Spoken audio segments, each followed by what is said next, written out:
அனைவருக்கும் வணக்கம். நான் உங்கள் காளிமுத்து. இது டிவைன் ஹீலிங் சயின்ஸ் அகாடமி. இன்னைக்கு சர்க்கரை நோயை நிரந்தரமாக குணப்படுத்த முடியுமா அப்படிங்கிறத பற்றி பார்க்கலாம். நிரந்தரமாக குணப்படுத்த முடியும்.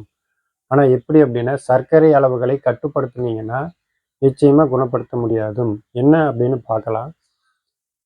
இப்போ ஆரோக்கியமான சராசரி மனிதருடைய சர்க்கரை அளவு உணவுக்கு முன்பு 70லேருந்து 99 வரைக்கும், இது உணவுக்கு பின்பு 140 வரைக்கும் மில்லிகிராம் பர் டெசி லிட்டர். இதுதான் சர்க்கரை அளவு. ஆவரேஜா நம்ம 100ன்னு எடுத்துக்கலாம் பர் டெசி லிட்டர். ஓகேவா? இதைய இந்த அளவுகள்லாம் நம்மளுக்கு பழக்கம் கிடையாது. டெசி லிட்டர் அப்படின்ட்டுலாம் நம்ம தெரியாது, அளக்க மாட்டோம். அதனால என்ன பண்ணலாம்னா இதை லிட்டரா மாற்றுவோம். 1 gram per litre. 1 லிட்டர்ல 1 gram, 1 litre அளவு ரத்தத்தில் 1 கிராம் அளவு சர்க்கரை இருக்கு. இதுதான் நார்மல் ஆவரேஜை எடுத்து போட்டோம்னா. இதில் எப்படி நடக்குது அப்படின்னா, 24 மணி நேரத்தில் ஒரு மனிதன் 200 கிராம் சர்க்கரையை உணவிலிருந்து உற்பத்தி பண்ணுறாரு. அப்புறம் 200 கிராம் பர் டே ஒரு மனிதன் ஆவரேஜா. சரியா? சுகர்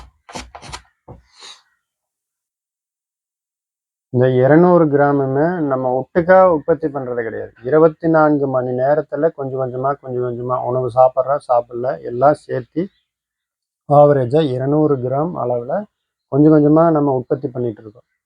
எப்படி அப்படின்னா, இந்த 200 கிராம் அளவு உற்பத்தி பண்ணுறோம், அதை செலவு பண்ணுறோம். சரிங்களா? எந்த அளவில் பயணப்படும் அப்படின்னா,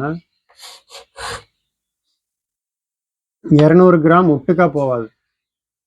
நம்மளுக்கு இந்த நபருக்கு ஒரு லிட்டருக்கு 1 கிராம் தான் ரத்தத்தில் இருக்குது. அப்போ ஒரு மனிதனுடைய சராசரியாக 5 லிட்டர் இருக்குன்னா 5 கிராம் இருக்கு.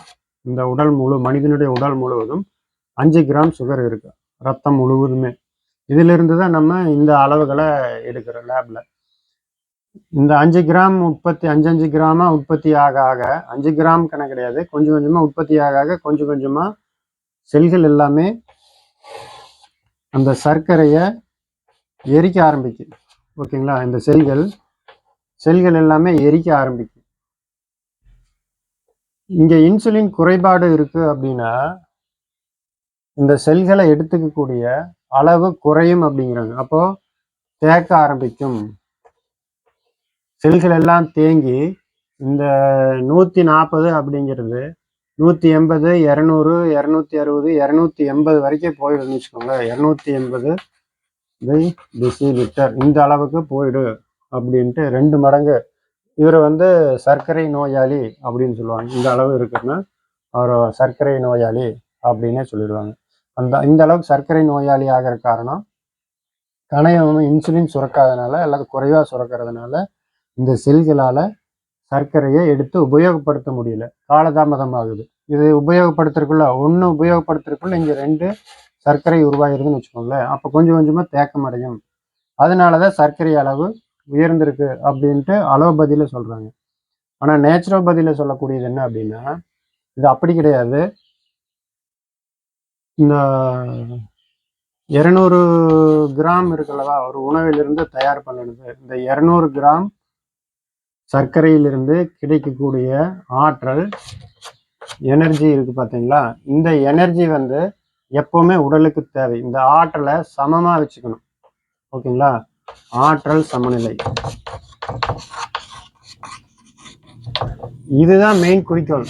இந்த உடலினுடைய முக்கியமான குறிக்கோள் வேலை என்ன அப்படின்னா, உயிரை தக்க வச்சுக்கிறதுக்குமே, உடலினுடைய பணிகளை இடையூறு இல்லாமல் செய்யறதுக்குமே ஆற்றல் சமநிலையை காத்துக்கிட்டே இருக்கிறதா இந்த உடலினுடைய வேலை. அப்போ செரிமான பிரச்சனை, உணவினுடைய தரம் குறைவு, இந்த 2 காரணங்களால சர்க்கரையினுடைய தரம் குறையும். இது சயின்ஸ் தான். ஓகேங்களா? இது இயல்பான விஷயம், எல்லாத்துக்கும் தெரிஞ்ச விஷயம்தான். உணவினுடைய தரம் குறைஞ்சாலும், செரிமானத்தினுடைய தரம் குறைஞ்சாலும் அதிலிருந்து கிடைக்கக்கூடிய சர்க்கரையினுடைய தரம் குறையும். அப்போ தரம் குறைந்த ஒரு எரிபொருள் குறிப்பிட்ட அளவு நம்மளுக்கு ஆற்றலை கொடுக்கணும் அப்படின்னா அந்த எரிபொருளினுடைய அளவை அதிகரிக்கணும். சரிங்களா? நம்ம பெட்ரோல் ஊற்றுறோம், குவாலிட்டி குறைஞ்சிருச்சு அப்படின்னா அதே அளவு மைலேஜ் கிடைக்காது. நம்ம அதுக்காக எவ்வளோ தூரம் பைக் ஓடுதோ அவ்வளோ தூரத்தில் நம்ம வீடு இல்லை, வீடு இருக்கிற வரைக்கும் அதிகமான பெட்ரோல் ஊற்றணும். அப்போ தரம் குறைஞ்சிருச்சு அப்படின்னா இந்த 5 கிராம் என்ன ஆகு, 6 கிராம் பயணப்பட வேண்டியதாக இருக்குது. ஓகேங்களா? இந்த 5 கிராம் அப்படிங்கிறது உற்பத்திக்கும் செலவுக்கும் இடையில உடலில் பயணப்பட்டு இருக்கிற அளவு தான், பயணத்தின் அளவு. இது தேக்கம் கிடையாது. நான் இங்கே என்ன சொன்னாங்க அப்படின்னா அலோபதியில் தேக்கம் அப்படிங்கிற மாதிரி சொல்லுவாங்க. தேங்கிருச்சு, தேங்கிறதுனால வந்துருச்சு. தேக்கம் தேக்கம் கிடையாது, பயணத்தில் சர்க்கரை அளவு. இந்த பயணத்துல இங்க உற்பத்தி ஆகி செலவு பண்ணது 24 மணி நேரம் பயணத்துல 5 கிராமா உடலுக்கு தேவைப்படுது. அந்த அளவு எரிச்சிட்டு இருக்கிறதுனால இந்த உடல் 5 கிராம எடுத்து பயன்படுத்துது. தரம் குறைஞ்சிருச்சு அப்படின்னா சர்க்கரையின் தரம் குறையும், உணவின் தரம் குறைந்தா சர்க்கரையின் தரம் குறையும். அப்ப என்னன்னா 6 கிராமா பயன்படுத்த ஆரம்பிக்கும்.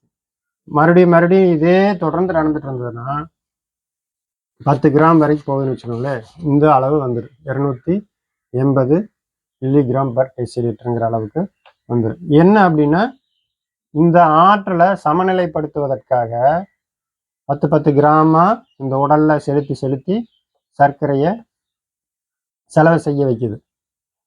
இது தேக்கம் அப்படின்னு வச்சிருந்ததுன்னு வச்சுக்கோங்களேன், 5 கிராம்ல இருந்து தேங்க ஆரம்பிக்குது அப்படின்னா 6, 7, 8, 10, 20 எல்லாம் போயிடுச்சு. இதுல 50 கிராம் தேங்குதுன்னு வச்சுக்கோங்களேன், நாளுக்கு நாள் என்ன ஆகிட்டே இருக்கு, தேங்கிட்டே இருக்கு. தேங்கி 1 நாள், 2 நாள், 3 நாள், 1 வாரத்துல மரணம் அடையக்கூடிய அளவுல இருக்குது. அப்போ தேக்கம் அப்படிங்கிறது கிடையாது. இது ஏன் இந்த 10 கிராம் உடல்ல சுத்தினாலும் எல்லாத்தையுமே உடல் பயன்படுத்துதா அப்படின்னு தெரிஞ்சுக்கணும் அப்படின்னா, சுகர் அதிகமா இருக்கிற ஒரு நபருக்கு அவருக்கு மூளை, ரத்த ஓட்டம், சுவாச மண்டலம், செரிமான மண்டலம், உடல் முழுவதுமே இயக்கம் நடந்துட்டு இருக்கு. செலவு செஞ்சிருக்காரு, ஆற்றலை செலவு செஞ்சிருக்காரு. இது நிரூபணம். ஓகேங்களா? அவர் இயங்குறது, அவர் உயிரோடு இருக்கிறது, அந்த ஆற்றலை 200 கிராம் சர்க்கரையை அவர் பயன்படுத்தி இருக்காரு அப்படிங்கிறதுக்கு உண்டான நிரூபணம் அது. அப்போ இந்த அளவை நம்ம முழுமையா இங்க செலவு பண்ணியிருக்கோம். அப்ப என்ன இங்க அதிகமா இருக்கு அப்படின்னா 5 கிராமுக்கு எடுத்துட்டு வர்றதுக்கு பதிலாக 10 கிராம் எடுத்துட்டு செலவு பண்றோம். 10 கிராம் எடுத்து செலவு பண்றோம். இங்க இன்சுலின் இருந்தாலும் இல்லாட்டியும் நம்ம 200 கிராம முழுமையா பயன்படுத்தி இருக்கோம். புரியுதுங்களா? இதுதான் நம்மளுக்கு தேவை. இந்த ஆற்றல் சமமா நம்மளுக்கு கிடைக்குதா, ஆற்றல் முழுவதும் நம்மளுக்கு கிடைக்கா அப்படிங்கிற ஆற்றல் சமநிலைக்கு வேண்டிதான் இந்த அதிகப்படியான சர்க்கரையை உடல் உருவாக்குது. இது உடலுக்கு தெரியாம நடந்த தப்பு கிடையாது. உடலுக்கு அத்தியாவசிய தேவையினால உடல் நுண்ணறிவு இந்த சர்க்கரை அளவை உயர்த்தி செல்கள் பயன்படுத்த வைக்கிறது. செல்கள் பயன்படுத்த மறுக்குது நீங்க சொல்லக்கூடாது. காரணம் இந்த 200ஐயுமே நம்ம பயன்படுத்துறோம். 200ங்கிற துள்ளி அளவு கிடையாது. ஆனா இதை நம்ம பயன்படுத்துறதுனாலதான் நம்ம உடல் இயங்குகிறது. சரியா? அதுதான் அத்தாட்சி. அப்போ செல்கள் முழுமையா பயன்படுத்துது. இங்க என்ன அப்படின்னா 10 கிராமா பயன்படுத்துது. ஆரோக்கியமான ஒரு மனிதனுக்கு 5 கிராம் இருந்ததுன்னா செரிமான பிரச்சனை இருக்கிற ஒரு ஆளுக்கு 10 கிராம் பயன்படுத்துது. அப்போ இங்க அலோபதி என்ன சொல்லுது, இந்த எண்ணிக்கை தப்பு அப்படிங்கிறது. நம்ம என்ன சொல்றோம், இந்த எண்ணிக்கைக்கு உண்டான ஒரு காரணி இருக்கலவா, செரிமான கோளாறு, அந்த செரிமான கோளாறு தான் தப்பு அப்படின்னு நம்ம சொல்றோம். சரி, இது ரெண்டையும் எப்படி கியூர் பண்றாங்க அப்படின்னு பார்க்கலாம். அவங்க எப்படி கையாளுறாங்க, நம்ம எப்படி கையாளுறாங்க அப்படின்ட்டு. இப்போ நேச்சுரோபதியும் அலோபதியும் பார்க்கலாம். இது எனர்ஜி பில்டு, இது பர்ன். சரிங்களா? இந்த எனர்ஜியை பில்டு பண்றது இதனுடைய நோக்கம். இது ஆற்றலை செலவழிக்கிறது. அதாவது இந்த சர்க்கரையை நடந்து எக்ஸசைஸ் பண்ணி செலவழிச்சு ரத்தத்துல சர்க்கரையினுடைய அளவை குறைக்கணும்.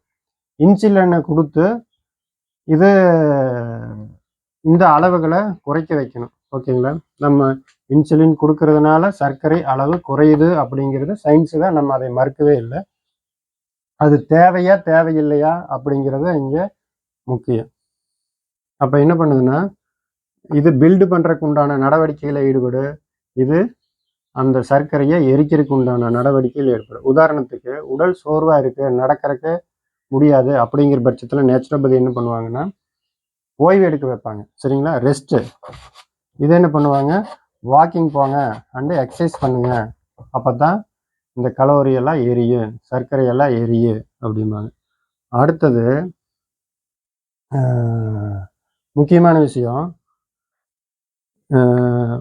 நேச்சுரோபதியில் என்ன சொல்லுவாங்கன்னா, பசி எடுத்தால் சாப்பிடுங்க, இல்லைன்னா அது வரைக்கும் ஃபாஸ்டிங் இருங்க அப்படிம்பாங்க. சரிங்களா, இங்கே என்னப்பாங்கன்னா ஃபாஸ்டிங் இருக்கிறதுக்கு விட மாட்டாங்க. அலோபதியில் என்ன சொல்லுவாங்கன்னா, டைமுக்கு சாப்பிடுங்க, டைம் டு ஈட், டைமுக்கு சாப்பிடுங்க, ஈட்டிங் டைம். அடுத்தது நேச்சுரோபதியில் நல்ல பழங்களை சாப்பிடுங்க அப்படிமா. எதுக்காக அப்படின்னா, நியூட்ரிஷன் நிறைய கிடைக்கி, செரிமானமாக இருக்குது, எளிமையான ஆற்றல் செரிமானமாக இருக்குது, குறைந்த ஆற்றல் தான் செலவாகுது, கழிவு வெளியேறக்கு குறைந்த ஆற்றல் தான் செலவாகுது, இதனால ஆற்றல் சேமிக்கப்படும் அப்படிங்கிறதுனால உணவின் தரம் அதிகம் அப்படிங்க. அது நேச்சுரலாக கிடைக்கக்கூடியது. இங்கே ஃப்ரூட்ஸ் சாப்பிடுங்க அப்படிங்க. இங்கே என்னென்னா, அந்த மாதிரி மாம்பழம் போன்ற பழங்கள் எல்லாம் சாப்பிடாதீங்க, பலாப்பழம் சாப்பிடாதீங்க, சீத்தாப்பழம் சாப்பிடாதீங்க அப்படிம்பாங்க. இங்கே ஃப்ரூட்ஸுக்கு வந்து நாட் அலவுடு. பப்பாளி அந்த மாதிரி இருக்கிறதெல்லாம் சாப்பிட சொல்லுவாங்க. நான் என்னங்கிறேன்னா, எல்லாமே சாப்பிட்லாம், நேச்சுரோபதி அப்படிங்கிறது எல்லாமே சாப்பிட்லாம் அப்படின்ட்டு. அப்போ இங்கே கவனிங்க, ஒரு செல்லு தன்னை புதுப்பிச்சுக்கணும், ரீஜெனரேட் பண்ணிக்கணும் அப்படின்னா அதுக்கு 2 விஷயம் முக்கியம், ரெஸ்ட் அண்டு எனர்ஜி. சரிங்களா, இந்த ரெஸ்ட்டு வந்து இதில் இங்கே தான் கிடைக்கும். நேச்சுரோபதியில் ரெஸ்ட்டு கொடுக்குறோம், எனர்ஜியும் இங்கே தான் கொடுக்குறோம். இங்கே வந்து ரெஸ்ட்டு கொடுக்கறது கிடையாது, சாப்பிட்டே இருக்கும். வாக்கிங் போனால் அவங்களுக்கு ஓய்வே கொடுக்கறது இல்லை, செல்களுக்கு ஓய்வே இந்த இடத்துல கிடைக்காது. செல்கள் மீன்ஸ் அந்த கணையம்னு வச்சுக்கோங்களேன், கணைய ஓய்வு கொடுத்தா தானே தன்னைத்தானே புதுப்பிச்சுக்க முடியும். இங்கே கணையம் நல்லா தான் இருக்குது, கணையமே நல்லா இல்லாட்டியுமே அது எப்படி தன்னை புதுப்பிச்சுக்கு, அதுக்காக இங்கே ரெஸ்ட் அண்டு எனர்ஜி கொடுக்குறாங்க. இங்கே எனர்ஜியும் அப்படி தான், ஓய்வும் கொடுக்க மாட்டாங்க, எனர்ஜியை பயன்படுத்தி வேஸ்ட் பண்ணிகிட்டே இருப்பாங்க. நடக்கிறது, எக்ஸசைஸ் பண்ணுறதெல்லாம் எனர்ஜி செலவாகிட்டே இருக்குது. பசி இல்லாமல் சாப்பிட்டா அப்படின்னா அதுலேருந்து கிடைக்கக்கூடிய உணவின் சத்துக்களின் தரமும் குறையும். புரியுதுங்களா, செரிமானத்துக்கு ஆற்றலும் வீணாகுது. அப்போ இதில் தன்னை புதுப்பிச்சுக்கிறதுக்கு உண்டான வழியே கிடையாது. நம்ம இன்சுலின் கொடுக்குறோம், நேரத்துக்கு சாப்பிட்றோம், நடக்கிறோம், எக்ஸசைஸ் பண்ணுறோம், இதை தொடர்ந்து செஞ்சுக்கிட்டே இருந்தீங்கன்னா உங்களுக்கு ஓய்வும் கிடைக்காது, எனர்ஜி மேலாண்மையும் இல்லாமல் உங்களுடைய நீரிழிவு நோயை குணப்படுத்தவே முடியாது. இது வந்து லைஃப் முழுவதுமே கூட வந்துட்டே இருக்கு, சாப்பிட்டே இருக்கணும். இது வந்து 1 வருடம் 2 வருடம் 3 வருடத்தில் நிரந்தரமாக பெர்மனண்ட் க்யூர். ஓகேங்களா, இதுதான் நேச்சுரோபதியில் சொல்கிறது. இதை நீங்கள் நம்பணும் அப்படிங்கிற அவசியம் கிடையாது. இது உண்மையா பொய்யா அப்படின்னு திரும்ப திரும்ப நிறைய படிங்க, ஆராய்ச்சி பண்ணுங்க, விவாதம் பண்ணுங்க, அதுக்கப்புறம் நீங்கள் முடிவு பண்ணுங்க. சரிங்களா, இந்த மாதிரியான ஒரு கான்செப்ட் இருக்குது அப்படிங்கிறதையாவது குறைஞ்சபட்சம் நீங்கள் தெரிஞ்சுக்கணும்.